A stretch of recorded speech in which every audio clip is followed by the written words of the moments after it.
When I grew up, I was taught about a God that liked some people and didn't like others. And I never could quite accept that. That was why I was so grateful when I came to this kind of a teaching that says, no, that's not how it is. And so we are here in this awareness that we are immersed in a love that is infinite and eternal for all of us, for everybody. Isn't that cool? And doesn't that feel true? Yeah. God is infinite love. God is infinite love, and that love is expressed through an impersonal law. Ernest Holmes teaches that all is love and all is law. And that love expresses through that law. The law, by being impersonal, what I mean by that is the law plays no favorites. The law plays no favorites. Jesus said it as the rain, which is appropriate for today. The rain falls over the heads of the just and the unjust alike. And when you're living in a desert community, rain is a prosperous thing. Rain is life energy. And that life energy pours over the heads of the just and the unjust alike. It doesn't sit there and go, I like this person, so I'm going to water his land. And I don't like this person, so I'm not going to water his. It just comes, right? And that's how the love of God expresses. I was joking with the practitioner class earlier. One of the people in there said, I've taken down my umbrella. I've taken down my umbrella. I let the love of God pour over me. I stand here and receive it. Would you be willing to do that? To just open up and receive this love that is pouring down over you and pouring out from within you? Yeah. So the law plays no favorites. Since each of us is an individualization of the one cares for all of itself. The one, the infinite, can't like one part of itself better than another part of itself, right? You don't like one part of yourself better than the others when you're really, truly in a space of love for yourself, right? Sometimes we get caught up in, but there's this little love handle that I have here or this little spot that I have there. But no, when you really get it, you're all perfect. All of you is perfect. Every cell of you is perfect. And so that's how we are. We are a cell in the body of God, and every cell is perfect, important, and valuable to the whole body. We are important and valuable as we are this very second in God. We like to carry lists around for why we're not important and valuable, but those lists aren't true. In God's mind, we are important and valuable as we are. Since each of us is a holistic expression of the allness of the divine, all of us are part of the ecology, the holographic oneness of the one. Each of us is part of this. Hologram contains all of whatever it is within it. We contain all of God within us, an expression of it. And then God is more. We're not all of God, but we contain all of what God is as us. The infinite cannot care more for one aspect of its infinite wholeness than another. All of us are a whole and a unity. Ernest Holmes puts it this way: the greatest lesson we have to learn is the unity of love and law, the necessity of law in shaping a divine individuality, and the necessity of experience in awakening to this individuality. I had to breathe when I wrote that, because sometimes that law and that experience of awakening is a little bit painful. Have you noticed? Okay? I've been going through a little bit of painfulness myself in awakening to that. And the law simply says that what I put out comes back to me. As I give out into the universe, my beliefs, my ideas, in the reading it said we can only allow as much of God through us as we allow through us, as we are open to. It's all here, but how much can I allow through? And so we open to that idea. We allow ourselves to be transformed by the experience in the law until there is nothing left but the revealing of the pure wholeness of who we are. Yesterday I was sitting in meditation, letting layers and layers and layers of stuff fall away to where I could begin to more fully remember the truth of who I am. And that's what we have to do with the spiritual practice. It's to let that, whatever is the lie, whatever is in the way, fall away. Ernest goes on to say, God is love and God is law. The love of God is omnipresent, and the law of God is omnipresent. The love of God is the divine givingness, the eternal outpouring of spirit through its creation. The law of God is the law of cause and effect, which says that we can only have what we take. Since this taking is a mental and spiritual as well as physical act, we can take only that to which we are receptive. So how receptive am I to the love, the infinite good that is being expressed in my life? God is all there is, But many of us wear masks. We wear masks as we go through this world, right? We wear masks to hide the light of who we are. You know, it's funny, Damien was talking about, where is he? Damien was talking, there he is, was talking about the idea that Frankie asked him if he was going to be in costume today for Halloween too. He has apparently a nice samurai outfit. And he said, no, I've been hiding my authenticity. I've been hiding who I am as a musician since I was 14 years old, and I'm not going to hide it anymore. I'm going to be the authentic self of who I am. And so Frankie is incredible. And he is. And Damien is incredible. Because he is.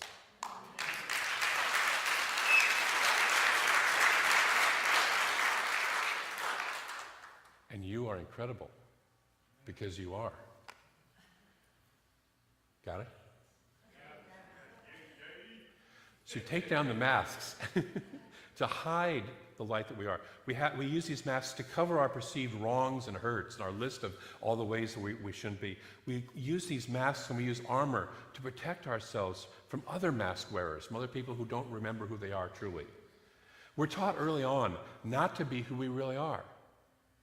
We're taught not to be who we really are. We're taught to hide our heart.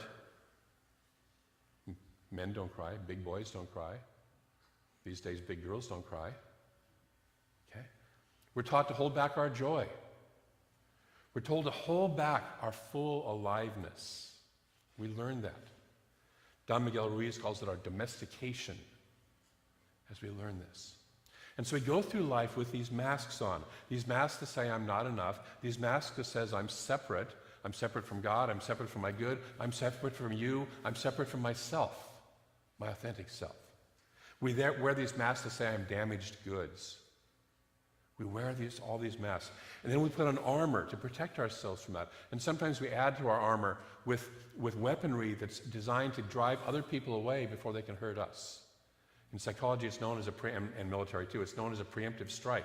I'll hurt you before you can hurt me. I know in the past I've done relationships like that. I knew they were going to hurt me, and so I made sure I got rid of them first. And we do that. We let them cloud our personal relationships, our work relationships, our family relationships. And so we have this armoring, we have this process to protect ourselves instead of experiencing the infinite love that we and everyone else truly is. Take a breath.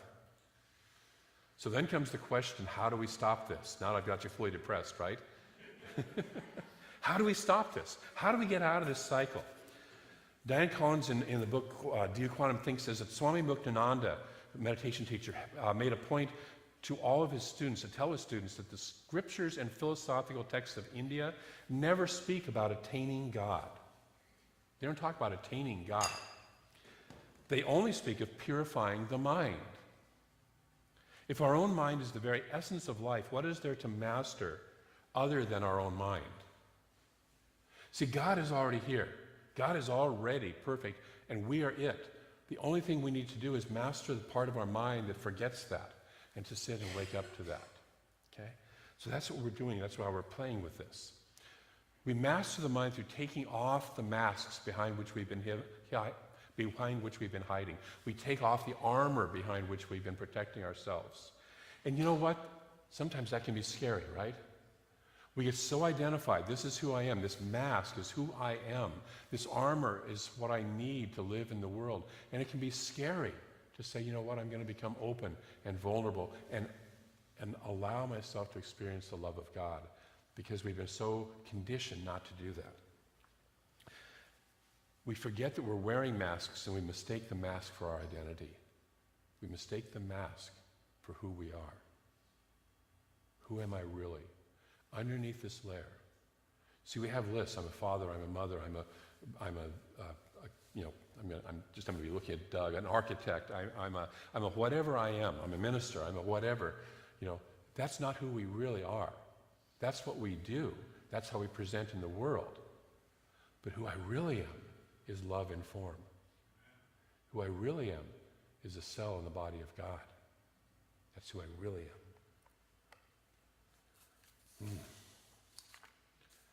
In the story, it's labeled the prodigal son. My favorite label for that is the loving father, by the way, but that's not how they call it in the Bible. God, which is symbolized by the Father, loves the Son constantly. Wherever the Son is in the journey, God is in love with him. The Father loves him. He never stops loving him, no matter where the Son is. It's when the Son finally comes to himself, when he purifies the mind, when he gets clear about who he is, when he remembers, wait a minute, I'm the son of this Father. I have this beautiful home that I could live in instead of slopping pigs over here. Okay? It's when he comes to himself that the Father can then rush out and fully express the love that has always been there, and the Son was holding off. Okay? So as we stop pushing away the infinite life and the infinite love through our very busy searching and manipulating to get love, then truth, life, and love automatically rush in. The same as water when we finally take down a dam. That love can come in when we take off the masks. You know, James talked about in his talk about using alcohol as a way of blocking out that love. And what he shared with us, he shared a little bit about it at this service, and I know some of his story because he shared it with the young adults and with our class, is that after he had this kind of joy light experience, he, a few days later, went home, had a beer, and as he said, it was like all of a sudden everything just dulled down. And he said that was the last beer he was ever going to have. You know, just one. You know, and so he made the choice to say the light and that love and that aliveness, that vibrancy is more important to me than keeping up this pattern. But we use all sorts of stuff. We use our busyness, don't we? We use our work. We use our ways of just being with other people. We use pushing other people away. We use criticism. We use not feeling good enough. We use all this stuff to forget who we really are and to hide that. So would you be interested in doing a little process of which we can drop our masks and drop some of our armor? Okay. So we're gonna do a little guided meditation with this practice. I'm gonna invite Dalton to put on a little bit of music, quiet music here. And I'll invite you to, as you feel comfortable, to get comfortable in your chair, to gently close your eyes, take a deep breath in and out, and let yourself just settle in for a moment.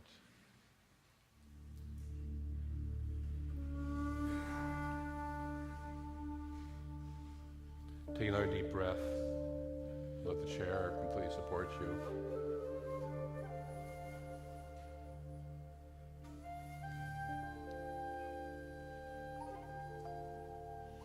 Take another deep breath. And imagine yourself now that in front of you, you can see a path. This path is going to lead you to a beautiful sacred space. So imagine in your mind that you're getting up from the chair and stepping onto this path, beginning to walk this path.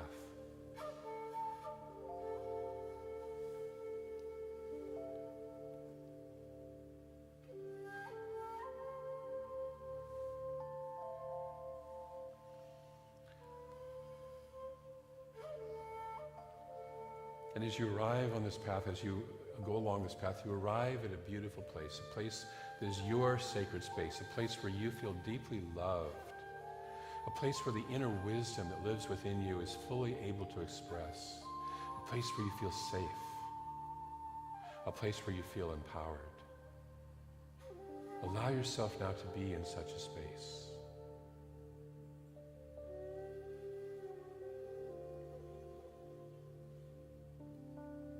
Look around that space and notice what it looks like.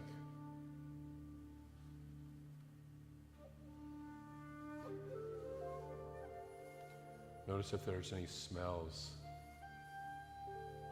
if there are any sounds in that space.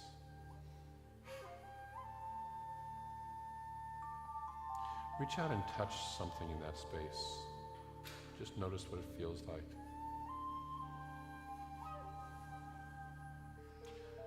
And breathing in deeply, have a seat in your sacred space.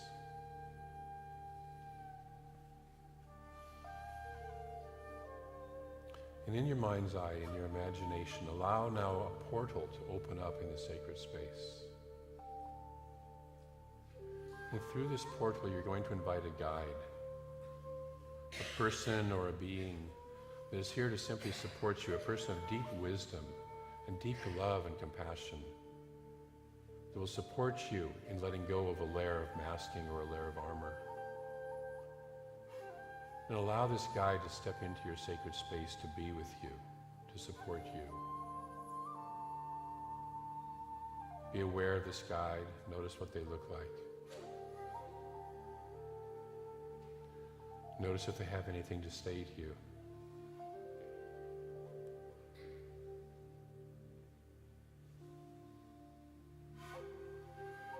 And taking another deep breath. Imagine that now there appears in your sacred space also a full-length mirror. Beautiful, clear, full-length mirror. And then off to the side in your sacred space there also appears a cauldron of boiling and bubbling water off to the side to be used for later.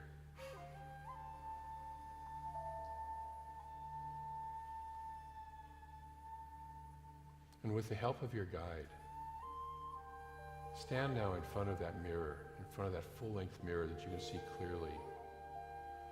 And let your guide show you and let yourself see fully a mask that you're ready to release, a piece of armor that you're ready to release now that no longer serves you.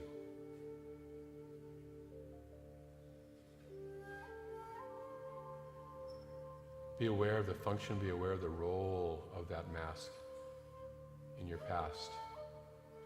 Be aware of what it has served for you.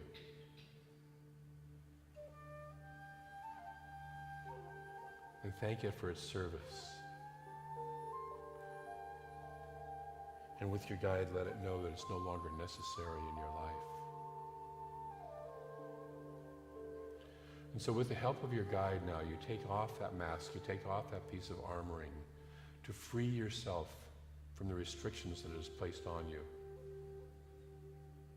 Imagine yourself taking that off, taking all the hooks, all the reasons that it might have had for staying there, and letting them all dissolve, letting them all be disconnected from you.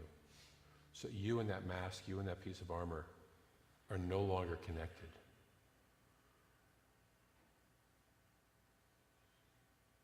And now imagine in your mind's eye that with the help of your guide, you pick up that mask, you pick up that piece of armor, and you throw it into the bubbling cauldron. And it sits there for a moment, and then it fully dissolves into no-thingness, into nothingness. You might smell a slight odor as it does so, as it releases. And it is gone.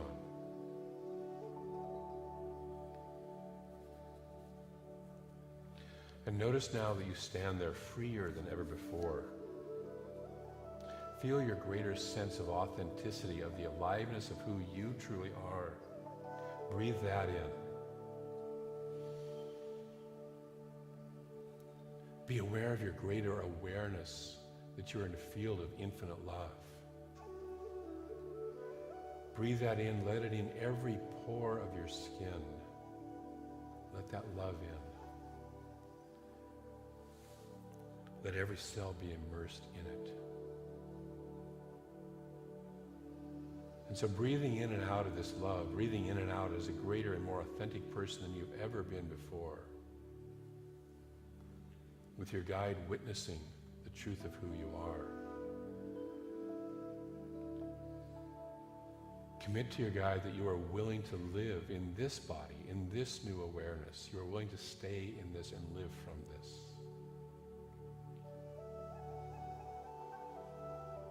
And ask your guide for wisdom in how to stay there, how to continue to be this, knowing that you will meet people that will trigger off the old memories and the old circumstances. How do I be this new person?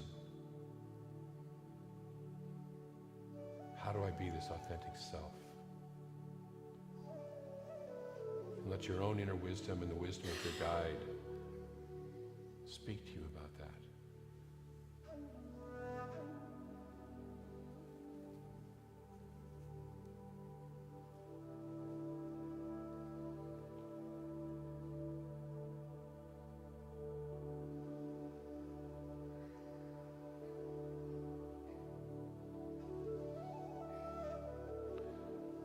Now taking a deep breath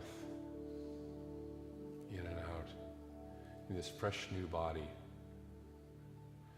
You allow that bubbling cauldron to disappear from your sacred space. You take one last look at yourself, your new self in the mirror, noticing the lightness, noticing the greater light shining through. And then you allow it to disappear from your sacred space. You thank your guide for their wonderful service, knowing that you can connect with this guide at any time you want to.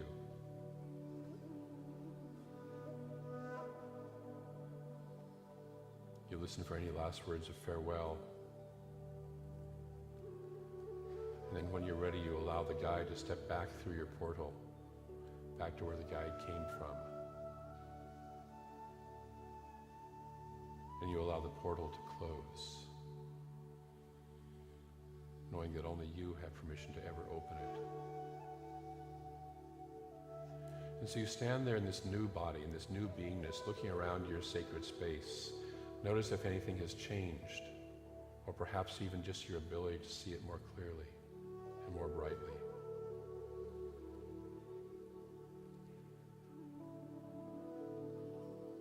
And now, remembering that you can return to this sacred space anytime you want, you thank this space for its support.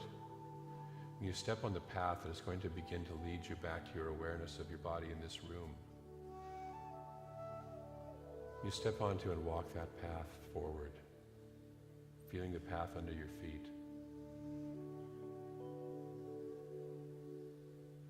Until you reach this chair that you're sitting in this room in the Center for Spiritual Living, Reading. Taking a deep breath, you allow yourself to ground fully into this awareness here. Perhaps wiggle your fingers and toes, perhaps roll your shoulders or stretch a little bit. And become fully aware of your presence here. And when you're ready, gently open your eyes and be fully present here.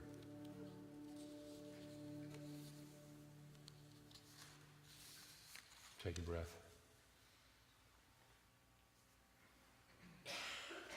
And welcome. Good morning again. As good as you were feeling before, I hope you're feeling even better now. This week I invite us to do 3 different practices together. The first one is to meditate on the one life. To meditate on that one infinite presence. It's said that whatever we put our attention on increases. And so let us put our attention where we want it to go. Let us put our attention on the love and the life, the beauty, the joy, the power of God. Secondly, this week, notice when you're living from a mask or your armor. Just become aware of that. Don't beat yourself up about it. Just notice. Just pay attention. Notice when you're not expressing or believing in your true self of love. Just notice it. And then thirdly, be willing to release each mask or layer of armor as it comes up. Be willing to release it. Just be willing. The Course in Miracles asks a wonderful question, would I rather be happy or would I rather be right? Another way of asking that is, would I rather be living in my authentic self or would I rather be right? Would I rather be living in love or would I rather be right? And so just notice where the mask and the armor want us to be right and ask, would I be willing to live in love instead?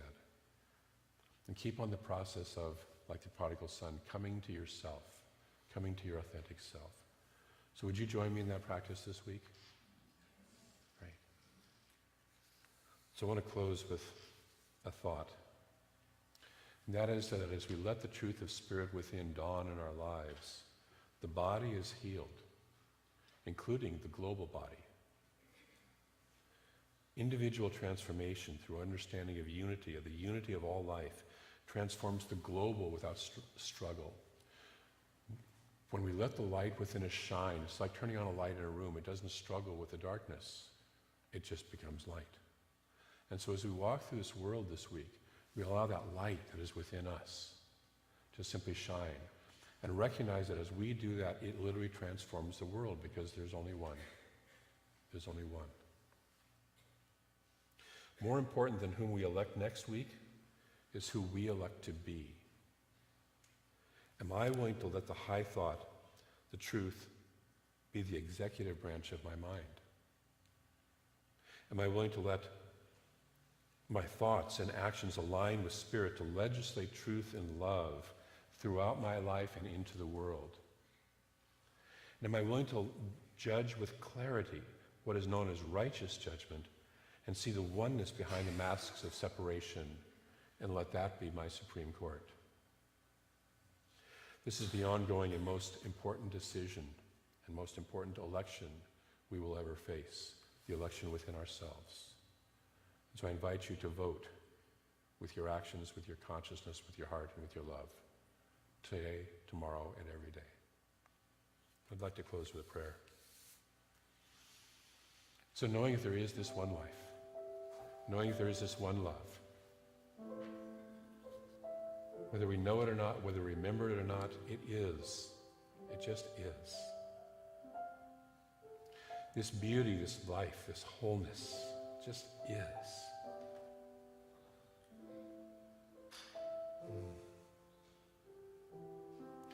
And because it is all that there is, blessedly we are one of it. You and I and all are one of this life. There's only this life. Right here, right now. Again, whether we remember, whether we forget, we are still one of the love, the life energy, the vitality, the beauty of Spirit. And so I speak my word this week. We open our hearts, we open our minds, we open our whole beings to that awareness of who we truly are, how magnificent, how incredible we truly are. And we live from that consciousness, we live from that awareness. We let our lights spread out and get all over everyone. We are contagious with love. We are contagious with light. That we are emissaries, that love does go viral. And we are the virus. We are the virus of love. We are the virus of life energy. We are the virus of light, spreading it out to all the world. And we do this simply by being willing, by saying yes in our hearts. Yes to that nature, that true authentic nature of who we are. That we let drop the masks that we have carried and hidden behind for so long to be our authentic selves more than ever before.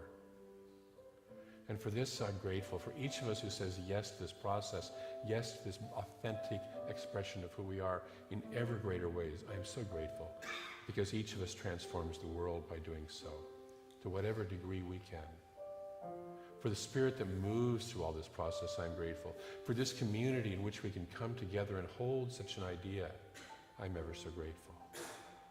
And so I release this word into law, that process that moves it into form and expression in our lives here and now. We don't even have to figure out the how. We just have to be willing and let that process, that impersonal process, do its work through us. Because we have said yes to it, and it says yes right back to us. And so in that consciousness, we let it be, knowing it is so. And we affirm that together by saying, and so it is. Bless you. Thank you.